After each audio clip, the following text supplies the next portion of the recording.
Hello नमस्कार साथियों, स्वागत है आज के इस नए वीडियो में। जी हाँ दोस्तों, आज के इस वीडियो में आप लोग को सिखाने वाला हूँ एलसीएम कैसे निकालें। किसी भी संख्या का एलसीएम निकालना सिखाएंगे। दोस्तों अगर अभी तक आप नहीं सीख पाए हैं ना एलसीएम, तो आज अगर यहाँ आप देख रहे हैं तो आप ज़रूर यहाँ से एलसीएम सीख कर ही जाएगा। प्यारे साथियों, ये मेरा गारंटी है। देखिए, वैसे गारंटी किसी का लेना उतना संभव नहीं होता है, फिर भी आपका मैं गारंटी लेता हूं कि आप यहां से एलसीएम जरूर ही सीख करके जाइएगा। प्यारे साथियों, एलसीएम कैसे निकाला जाता है वही बात आप लोग को आज बताने वाला हूं। तो देखिए, एलसीएम निकालने के दो तरीके होते हैं। प्यारे साथियों, एलसीएम जो निकाला जाता है वो दो विधि से निकाला जाता है। एक अभाज्य गुणनखंड करके निकाला जाता है और जो है एक भाग विधि से डायरेक्ट एलसीएम निकाल दिया जाता है। तो चलिए प्यारे साथियों, आज आपको पहले अभाज्य गुणनखंड विधि या इसे गुणनखंड विधि कहते हैं, तो इस विधि से आप लोग को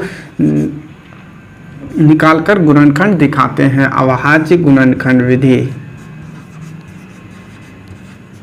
गुणनखंड विधि से। और दूसरा जो निकाला जाता है प्यारे साथियों, वो जो है दूसरा भाग विधि से जो है किसी भी दो संख्या दिया रहता है, आप एलसीएम कभी भी निकाल सकते हैं जब दो या दो से अधिक संख्या दिया रहता है। तो प्यारे साथियों, पहला विधि है गुणनखंड और दूसरा विधि है कि अभाज्य यानी कि भाग विधि से।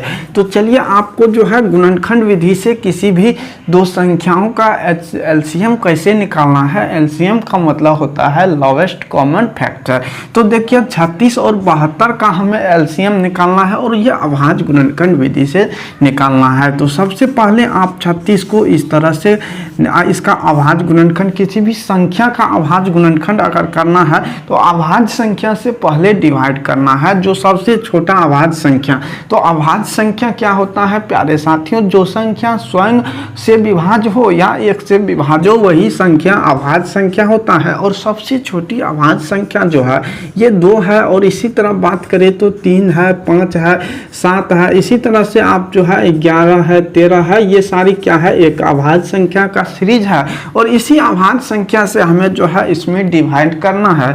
तो सबसे पहले जो हम छोटे से डिवाइड करेंगे तो 2 से डिवाइड करेंगे तो ये 18 पे कटेगा। इसी तरह इसको अगर हम 2 से डिवाइड कर देंगे तो ये जो है 18 के बाद 9 से कटेगा। 9 में देखिए किससे डिवाइड होगा, 3 से डिवाइड होगा, तो 3 में लगेगा तो 3 तिया 9 और फिर 3 से देंगे तो 1। ये काम तब तक करना है प्यारे साथियों जब तक कि यहाँ पर आपको एक 9 मिल जाए। तो पहला को जो है 36 को प्यारे साथियों हम लिख सकते हैं 2 गुना 2 गुना 3 गुना 3, इस तरह से लिख सकते हैं। या इसे अगला फॉर्म में अगर इसे बात करें तो 2 गुना 2 अर्थात 2 का स्क्वायर लिख सकते हैं, गुना 3 अर्थात 3 का स्क्वायर लिख सकते हैं। तो उम्मीद करता हूँ कि प्यारे साथियों 36 का अभाज्य गुणनखंड आपको निकालना आ चुका होगा। अब देखिए, इसी तरह आप लोग को 72 का अभाज्य गुणनखंड निकालना है। तो फिर कुछ नहीं करना है, इसी तरह 72 को देना है। 72 को सबसे छोटी अभाज्य संख्या जो भी हो 2 है तो 2 से आपको डिवाइड करना है, 36 पे जाएगा। इसी तरह इसको 2 से डिवाइड करेंगे तो 36 के बाद 18 पे कटेगा। इसी तरह 2 से देंगे तो ये 9 पे कटेगा। और इसी तरह बात करें तो 3 से 3 पे जाएगा और 3 से यहाँ पर देंगे तो एक तब तक ये करना काम क्रिया करना है जब तक नीचे में 1 न आ जाए। तो प्यारे साथियों 1 आ गया। अब इसी 72 का अगर हम अभाज्य गुणनखंड लिखेंगे तो 2 है, यानी कि यहाँ देखिए 1 2 है, 2 2 है, 3 2 है, तो इसे लिख सकते हैं 2 की पावर q। और गुना जो है प्यारे साथियों 3 की पावर 2 लिख सकते हैं, तो 3 की पावर 2। अब इसमें देखना है कि प्यारे साथियों इसमें भी 2 है और इसमें भी 3 है ना, इसमें भी 2 है और इसमें भी 3 है। तो अब क्या करना है कि जो इसमें जो भी अभाज्य संख्या आया है उसको लिख लेना है। जैसे कि 2 आया है और 3 आया है। देखिए 2 का अधिकतम घात किसमें है वही घात वाले को लिखना है। यहाँ पे देखिए 2 का अधिकतम घात 3 है और यहाँ पे 2 है, तो 2 के अधिकतम घात वाले को लेना है, अर्थात 2 की पावर 3 कर देना है। और 3 की पावर 2 इसमें भी है, 3 की पावर 2 इसमें भी है, अर्थात कोनो भी इसमें कोई भी ले सकते हैं। तो उम्मीद करता हूँ कि प्यारे साथियों यहाँ तक आप लोग को समझ में आ चुका होगा। और 2 की पावर q अर्थात इसे लिख सकते हैं 2 गुना 2 गुना 2, और 3 की पावर 2 अर्थात 3 गुना 3 इसे लिख सकते हैं 2 गुना 2 4, 4 गुना 2 8 होता है, 8 गुना 3 कितना 24 होता है, और 24 गुना 3 बराबर कितना होता है प्यारे साथियों 72। कहने का मतलब है कि किसी भी दो 36 और 72 का अगर आपको एलसीएम निकालने के लिए बोला जाएगा तो एलसीएम बराबर प्यारे साथियों हो जाएगा क्या 72 जो है ये आपका आंसर होने वाला है। तो यही आपका एलसीएम के लिए 72 आंसर होने वाला है। इसी तरह उम्मीद करता हूँ कि आपको ये अच्छी तरीके से समझ में आ चुका होगा प्यारे साथियों। चलो ये आप दिखाते हैं, अगला प्रश्न है 36, 54 और 90 का जो है एलसीएम निकालकर इसी अभाज्य गुणनखंड विधि से, और तो चलिए इसको अभाज्य गुणनखंड विधि से आप लोग को निकालकर दिखाते हैं। तो चलिए देखते हैं कि इसको भी उसी तरह से करना है, कुछ नहीं करना है प्यारे साथियों।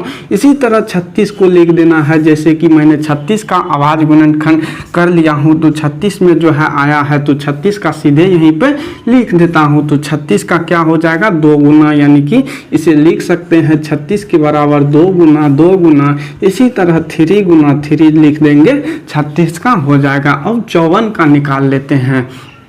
तो प्यारे साथियों 54 के निकालने के लिए जो है 54 का अभाज्य गुणनखंड करना होगा।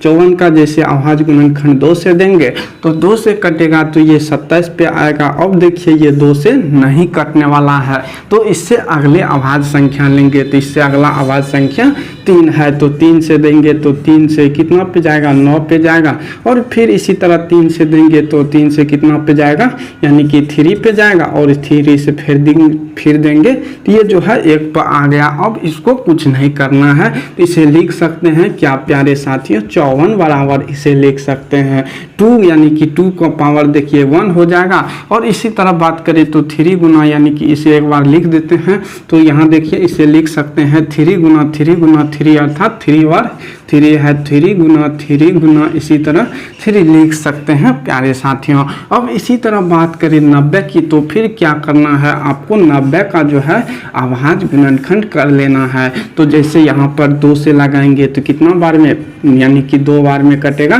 45 पे, फिर इसे जो है आप लोग को लगाना है इससे। अब देखिए ये 2 से नहीं कटेगा तो इससे अगला अभाज्य संख्या लेना है। तो इससे अगला अभाज्य संख्या 3 है तो चलिए इसमें 3 से लगाते हैं तो 3 से कितना पे जाएगा 3 1 3, यानी कि 3 1 3 1 बच गया 15 अर्थात 5 3 15। फिर देखिए ये 3 से कट जाएगा 5 बार में, और फिर इसे 5 से लगा दीजिए ये 1 बार में। अब यहाँ नीचे में जो है 1 आ चुका है। अब इसे कुछ नहीं करना है तो इसे 90 के बराबर लिख देना है प्यारे साथियों क्या 2 गुना 3 गुना 3 गुना 5।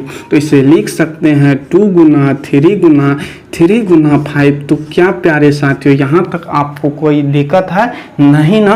तो चलिए इससे अगली टर्म की बात करते हैं। आप देखिए ये जो है 90 के बराबर इतना इतना, आप ये भी सोचते होंगे कि क्यों लिखा जा रहा है। तो अब देखिए 2 गुना 3 गुना 5 कीजिएगा तो आपको 90 मिल जाएगा, ये गारंटी है। तो देखिए इसको इस 90 को जो है इस तरह से अभाज्य गुणनखंड बना लिए हैं। अब देखिए प्यारे साथियों अब इसमें इसका घात बनाइए तो इसमें 2 का स्क्वायर देखिए यहाँ पे 2 का स्क्वायर हो जाएगा और यहाँ पे 3 का स्क्वायर हो जाएगा। इसमें देखिए 1 बार 2 है तो इसे लिख सकते हैं 2 की पावर 1 गुना 3 पे देखिए 3 बार 3 है तो 3 की गुना 3 अर्थात 3 बार 3 है तो 3 की पावर 3 हो जाएगा। अब इसी तरह इसकी बात करें तो यहाँ देखिए 2 1 बार है तो 2 लिख दिए, और 3 देखिए यहाँ 2 बार है तो 3 की पावर क्या लिख देंगे 2 लिख देंगे, और 5 देखिए 5 गुना कर देंगे पाई पे पावर 1।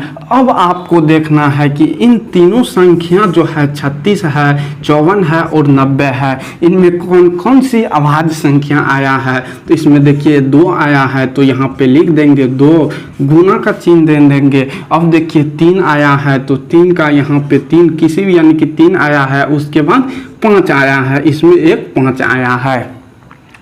अब इससे अगला स्टेप क्या करना है प्यारे साथियों, देखिए 2 का अधिकतम घात किसमें आपको देखने को मिल रहा है, तो इनमें भी देखिए, इनमें भी देखिए, इनमें भी देखिए, तो 2 का अधिकतम घात इसमें दिख रहा है और कितना दिख रहा है, 2 दिख रहा है, तो यहाँ 2 लगा दीजिए। अब देखिए 3 का अधिकतम घात आपको किसमें दिख रहा है, इसमें देखिए 2 है, इसमें 3 है और इसमें भी 2 है, तो जो सबसे अधिक होगा वही आपको यहाँ लेना है, तो 3 है तो 3 हो जाएगा। और 5 का अधिकतम घात देखिए, और 5 केवल इसी में है और अधिकतम घात भी 1 है, तो 1 इसमें लगा देंगे। अब इसका जो है आप लोग को गुणन यानी कि HCl निकालना आसान हो गया। आसान कैसे हो गया, इन सारी को आप गुना कर दीजिए, तो 2 की पावर 2 अर्थात 4 गुना, यानी कि इसको गुना कीजिएगा तो 3 गुना 3 गुना 3 अर्थात 27, और 27 गुना 4 कितना होता है प्यारे साथियों। गुना करने का आसान देखिए सर, यानी कि इसे गुना कर सकते हैं 2 गुना 2 अर्थात 4